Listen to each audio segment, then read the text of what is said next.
in time of distress, in times of problems, in times of needs. Lord, Ikaw lang ang kasagutan sa lahat ng aking pangangailangan. Amen?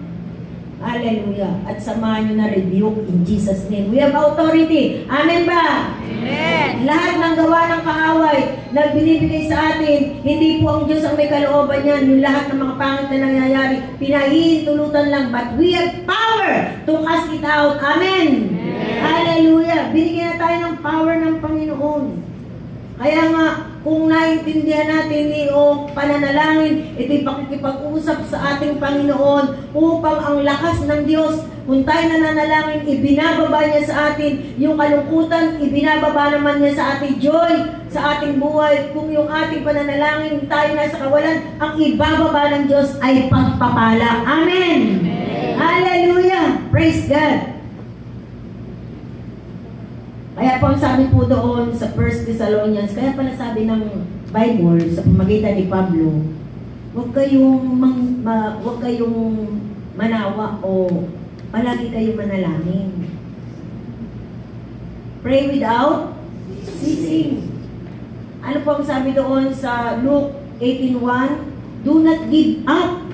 Huwag kang mag-give up sa pagpe-pray. Amen?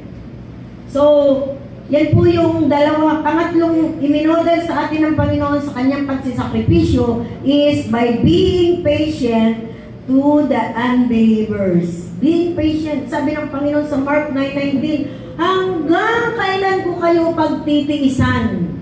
Sino po ba ang sinasabihan niya?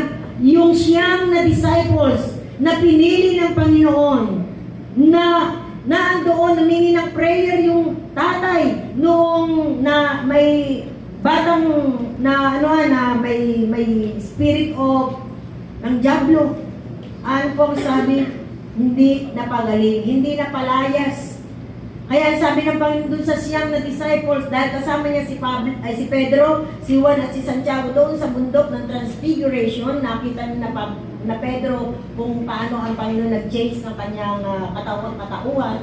Ang sabi po rito, yung siyam na iwan, na habang sila naroon, may dinalang bata. Ang tatay na sabi ay pagpe-pray, pero hindi po gumaling. Wala, hindi napalayas ang masamang espiritu. At ano po ang sabi ng Panginoon? Ba't kayo nagkakagulo? Ano pinagkakaguluhan ninyo? Sabi ng tatay, dinala ko po ang anak ko eh. Hindi po nila napalayas sa masamang espiritu. Kaya hanggang kailan pa yan? Simula po ng pagkabata. Dahil nyo rito sa akin. Pero sabi, bago pa niya pinakuha yung bata, sabi niya doon sa siyam, hanggang kailan po kayo pagtitigil?